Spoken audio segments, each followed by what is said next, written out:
Bharat Ratna doctor Bhimrao Ambedkar को कोटि कोटि नमन। ये कार्यक्रम डॉक्टर भीमराव अंबेडकर के जीवन पर आधारित है, जहां भारत की जनता के प्रति उनके योगदानों को पूरी सजगता से चित्रित और रेखांकित करने का प्रयास है। कार्यक्रम में दिखाई गई घटनाएं लब्ध प्रतिष्ठ पुस्तकों से ली गई हैं। इस कार्यक्रम के जरिए चैनल की ओर से एक विश्वसनीय, सजग और सकारात्मक प्रयास है कि डॉक्टर बाबा साहेब भीमराव अंबेडकर के जीवन की संघर्ष यात्रा एवं गौरव गाथा पूरे आदर के साथ घर घर पहुंचे और उनके योगदानों से सभी संपूर्णता में परिचित और आह्लादित हों। तब उनको कौन खिलाते थे?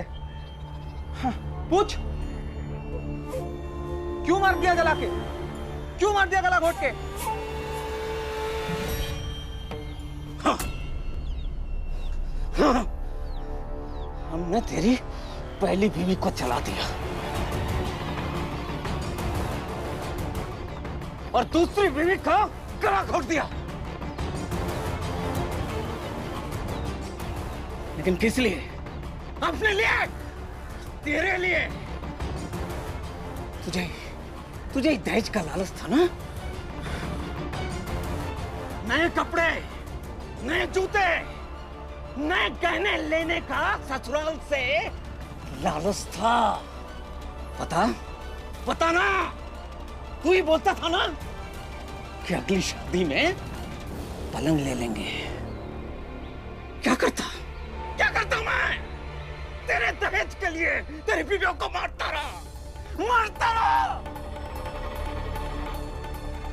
पुलिस कप्तान साहब,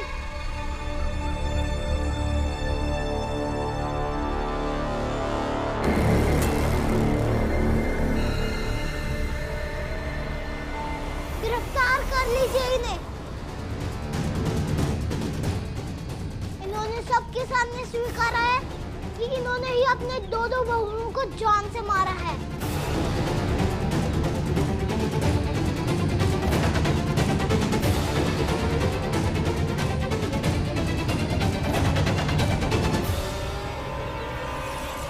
कप्तान साहब, ये हमें घर से निकाल रहा था, तो गुस्से में कुछ बुरा भला कह दिया तो उससे क्या हो जाएगा? हाँ कप्तान साहब, और ये तो हमारा घर का मसला है और आपके कुछ कह देने से थोड़ी ना कुछ साबित हो जाएगा। साबित तो सब कुछ हो जाता है, क्योंकि आपने इतने सारे लोगों के सामने स्वीकारा है कि आपने ही अपने बहुओं को जान से मारा है, और इसे कानूनी भाषा में कबूलनामा कहते हैं। और कबूलनामे के बाद किसी गवाह की भी जरूरत नहीं पड़ती। हाँ भैया, आई बाबा, आप सबने गलत किया है और आपको सजा मिलनी चाहिए। आई बाबा ने मारा है ना, तो आई बाबा को लेके जाए। मैंने तो कुछ नहीं किया था, मैंने तो उन्हें नहीं मारा था, मुझे किस बात की सजा? लालच की। वो आपका ही लालच था जिसने इन्हें आपके बीवियों को मारने से नहीं रोका, और इन्हें वो हत्या करने के लिए उकसाता रहा। ये आपका लालच ही है जो आपके भाई और आई बाबा की सारी संपत्ति एक कागज पर धोखे से अंगूठा लगवाकर हड़प लेना चाहता है, और अभी भी खुद के बचने का लालच ही है कि अपने आई बाबा के सर पर सारा डोज मरना चाहते हो। चलो वो कागज दो जिसके आधार पर तुम अपने आप को इस घर का मालिक मान बैठे हो। मान नहीं बैठे, बाकायदा हैं। ये कागज में उनका अंगूठे का निशान है। मैं ये सबका मालिक हूँ, मैं नहीं दूंगा ये कागज। अगर नहीं दोगे ना तो हत्या और धोखाधड़ी के केस में ऐसे जेल के अंदर जाओगे ना कि वापस निकल ही नहीं पाओगे। फिर जेल में बैठे जायदाद के कागज को देखते रहना, समझे? ले लो कागज जाके। नहीं नहीं,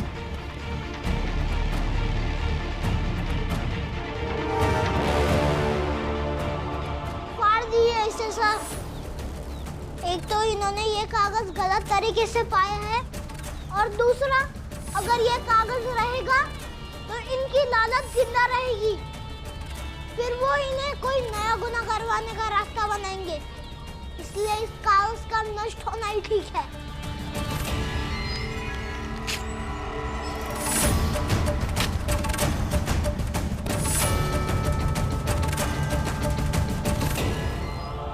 गिरफ्तार कर लो इन्हें।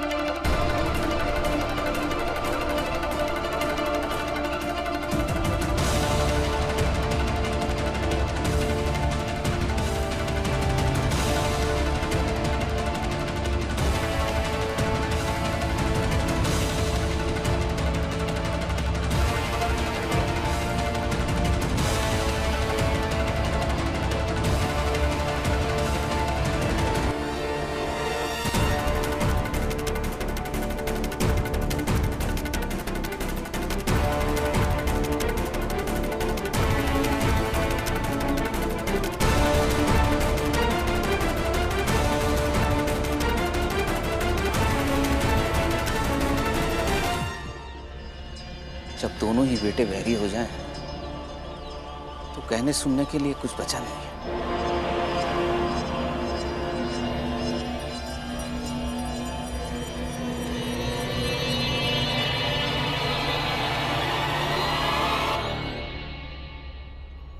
ऐसा बेटा भगवान किसी को ना दे। जिस माँ बाप ने जन्म दिया, पैदा किया, पाल पोस के इतना बड़ा किया, जिस भाई के साथ इतना खेल कूद के बड़े हुए, उन्हीं को जेल भिजवा दिया। हम पड़ोसी होकर भी कोई ना कोई जुगत से उन्हें रोक लेते, लेकिन इनके खुद के बेटे ने, जिससे शादी तक नहीं हुई, उस लड़की के भाई से मिलकर ऐसी साजिश रची कि खुद इनके माँ बाप ने अपने सारे गुनाह कबूल कर लिए। आप लोग ये बताइए कि आपकी खुद की बेटी किसी और के घर में जाए और उसके सास ससुर अपनी लालच के लिए उसको मार डाले, तभी भी आप यही कहेंगे? जब का तब देखेंगे, लेकिन अगर हमारे बेटे ने भास्कर के जैसा किया तुम अपने बेटे पर थूकेंगे भी नहीं। चलो भाइयों, आज से इस लड़के और इसके घर से हमारा कोई रिश्ता नाता नहीं। चलो। कैसे कैसे लोग हैं।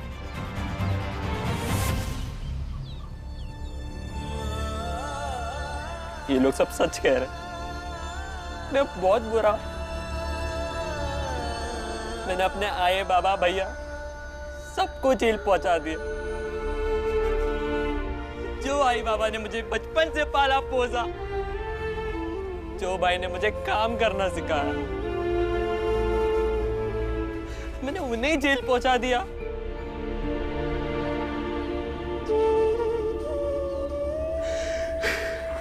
आज वो मेरे कारण। भास्कर जी, आपके कारण नहीं। भीमराव, इसी दरवाजे पे सारे मोहल्ले के लोग और मेरे बाबा घंटों बात करते थे, और आज वही मोहल्ले के लोग हमसे कोई रिश्ता नहीं रखना चाहते। मैं उनके सामने एक गुनहगार साबित हो गया हूं। वो मुझे हर बार कोसेंगे। मैं भी अपने आई बाबा भाई उनके साथ जेल में रहूंगा, शायद तब तक जब तक मैं अपने आप को, आई बाबा भाई और इस मोहल्ले वालों को मुंह दिखा पाऊं।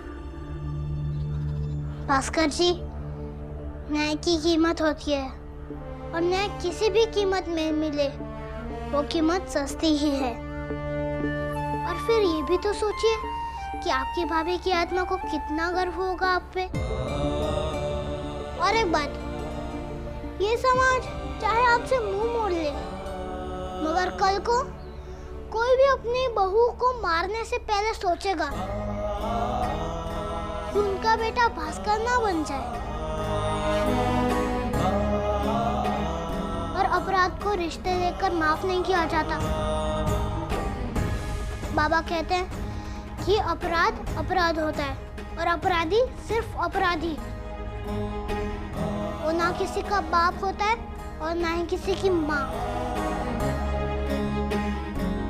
इसलिए अब आगे क्या होगा, कैसे होगा, ये सोचिए। हाँ भास्कर, आगे के बारे में सोचो। हाँ, सही बात है। जो होना था वो हो गया। अब हमें इन बातों को भुलाकर आगे बढ़ना चाहिए। हिम्मत से काम लो भास्कर। और हाँ, चाहे दुनिया में कोई हो आपके साथ या ना हो, लेकिन हम आपके साथ हमेशा रहेंगे।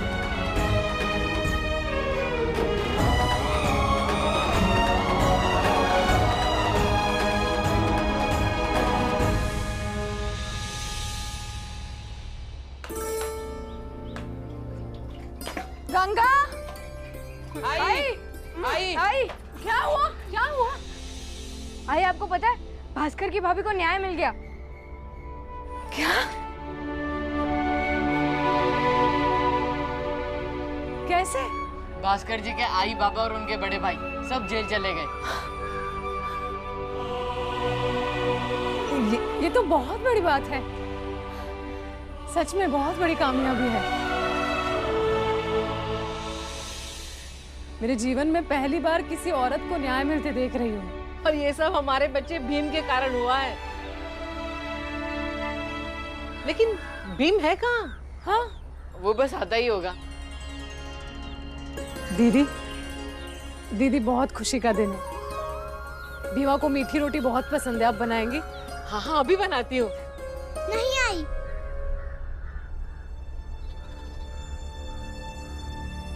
मैं बहुत दुखी हूँ।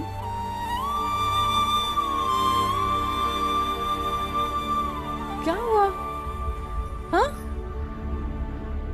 ये बाला और आनंद तो कह रहे थे कि भास्कर की भाभी को न्याय मिल गया, यही चाहते थे ना तुम सब लोग। तो अब क्या हुआ बेटा? रिश्ते का मतलब क्या होता है आई? और ये इतना पेचीदा क्यों होता है? एक बेटा खुद जेल जाने से बचने के लिए अपना सारा दोष अपने आई और बाबा पे डाल देता है, और वहीं दूसरा बेटा ये जानते हुए कि उनके आई और बाबा दोनों अपराधी हैं, फिर भी उनके साथ जेल जाना चाहता है। ऐसा क्यों?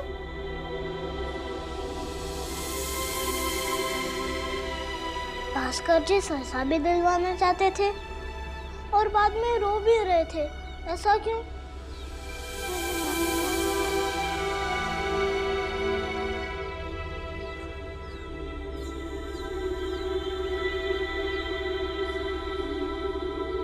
देख, भास्कर बहुत बहादुर है, इसलिए अपने आई बाबा के खिलाफ जाकर भी अपने भाभी को न्याय दिलवाना चाहते हैं।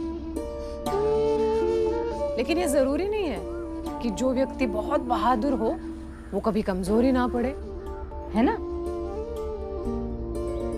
और भास्कर जी अपने आई बाबा से बहुत प्रेम करते हैं ना, निस्वार्थ प्रेम। इसलिए उनके जेल जाने पर उन्हें रोना भी आ गया। समझ ले भीगा, असली रिश्ता इसी तरह से होता है, जो जरूरत पड़ने पर बहादुर बन के अपनों से लड़ना भी सिखाता है और जरूरत पड़ने पर रोना भी सिखाता है। कमजोर और बहादुर दोनों एक साथ कैसे हो सकता है कोई? मुझे ये बात समझ में नहीं आई। मैं समझाती हूँ। देख भीम, जब मंजुला की शादी तय हुई थी तब तूने तेरी आई से बहस कर ली। तेरी आई ने तुझे डांटा और तू गुस्सा होकर घर छोड़कर चला गया। उस बात से सबसे ज्यादा परेशान तेरी आई थी। हर रस्म शुरू होने से पहले पूछती थी, विवाह आया क्या, विवाह आया क्या। और जब उसे पता चलता था कि तू नहीं आया तो गुस्सा हो जाती थी, कहती थी कि वो अपने आप को समझता क्या है, और फिर रोने लगती थी। और अचानक अपने आंसू पोंछ के मजबूत होके रस्म पूरा करने की तैयारी करने लगती थी। और जब सब रस्म पूरी हो जाती थी तो अकेले में जाकर विवाह विवाह करके रोती रहती थी। हुआ ना, पल पल मजबूत होना और पल पल कमजोर होना। दीदी, आई, मैं आपको छोड़कर कभी नहीं जाऊंगा। बड़ा हो जाऊंगा, बूढ़ा हो जाऊंगा, मर भी जाऊंगा, लेकिन आपको छोड़कर नहीं जाऊंगा।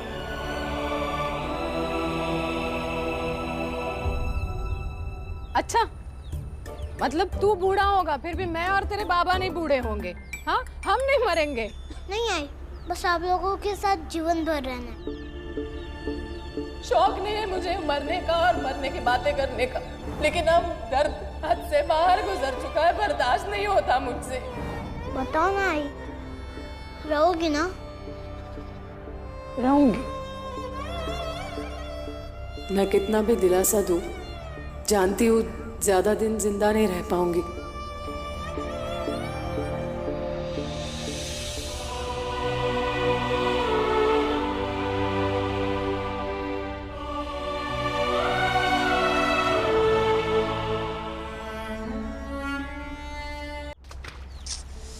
यार बहुत भूख लगी है। और ये भीम ने कहा था कि समय समय पे मेरे लिए खाना लेता आएगा, अब तक नहीं आया। और मैं खाना नहीं खाता हूँ तो अजीब सी खींच हो जाती है।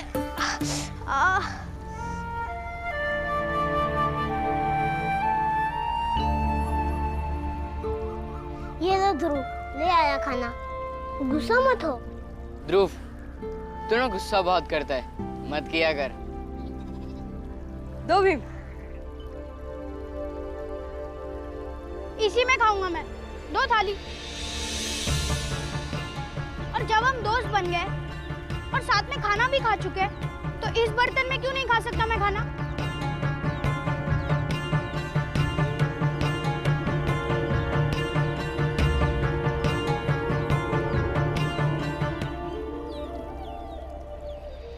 वैसे बाला भैया, जब तक मैं खा रहा हूँ तब तक आप सोच लीजिए कि आप बाजा वाले से क्या कहेंगे कि वो मुझे काम पर रख लेंगे, क्योंकि कब तक आप मुझे ये मुफ्त में खाना खिलाते रहेंगे। तो ठीक है ना बाला भैया, मैं भी खाने के बाद सीधा वहीं जाऊंगा।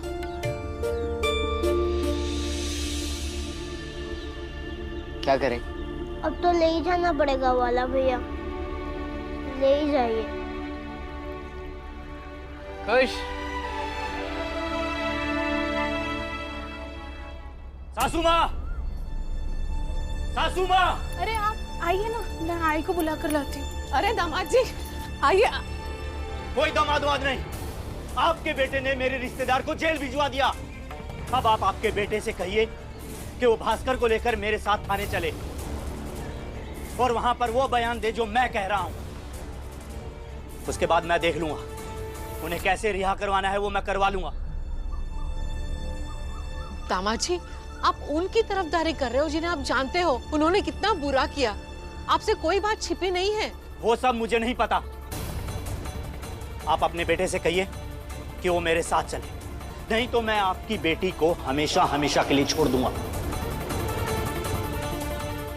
उसके बाद अपने बेटे से कहते रहिएगा कि वो अपनी बहन के लिए न्याय मांगते रहे।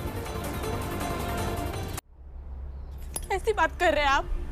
क्या बोल रहे हैं? तो अपने भाई से कहो जैसे मैं कह रहा हूं वैसे करे, नहीं तो रहो अपने भाई के साथ। आप उनके लिए मुझे छोड़ देंगे? वो मेरे रिश्तेदार हैं, उनसे मेरे परिवार का रिश्ता तुमसे पुराना है। तो क्या अपनी ससुराल वालों के लिए अपने रिश्तेदार को छोड़ दूं? तुम्हारा भाई न्याय का बड़ा ठेकेदार बनता फिरता है ना। चलो आज एक न्याय करते हैं, पुरानी रिश्तेदारी के लिए नई रिश्तेदारी को छोड़ देता हूं, फिर चाहे वो मेरा ससुराल ही क्यों ना हो। जी ऐसा मत कीजिए, आप थोड़ा सोचिए। ये जो सब कुछ हुआ है आपके रिश्तेदारों के साथ, ये जो कुछ हो रहा है वो गलत के खिलाफ हो रहा है। जी मेरे बेटों ने कुछ गलत नहीं किया जिसके लिए आप मेरी बेटी को छोड़ के चले जाएंगे। अरे तो आपके बेटे ने कोई महान काम भी नहीं किया है। साफ तौर पे कह रहा हूं, मैं आपकी बेटी को हमेशा हमेशा के लिए छोड़ दूंगा। अगर आप ऐसा नहीं चाहती है तो अपने बेटों को बुलाकर बात कीजिए। जी ठीक है, मैं भीवा, बाला, आनंद से बात करती हूँ। कोई जरूरत नहीं है बात करने की। आई मेरा भाई आपके साथ नहीं जाएगा। मैं एक औरत होकर दूसरी औरत के न्याय में उसके साथ नहीं खड़ी हो सकती। तो लानत है मेरी सोच पर, मेरी औरत होने की पहचान पर। तो रहो अकेली यहीं अपने भाई के साथ। भीम कहता है न्याय की कीमत होती है, तो समझ लूंगी मैं कि उस औरत को न्याय दिलाने के लिए इस औरत ने थोड़ी सी कीमत चुकाई है। और ये मेरे लिए खुशी और गर्व की बात होगी। अब आप वापस जा सकते हैं।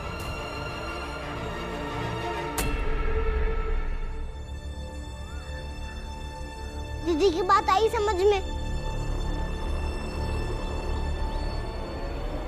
अब आप तय कर लीजिए कि आपको क्या करना है। अपने गलत रिश्तेदार के लिए अपनी सही पत्नी को छोड़ना है,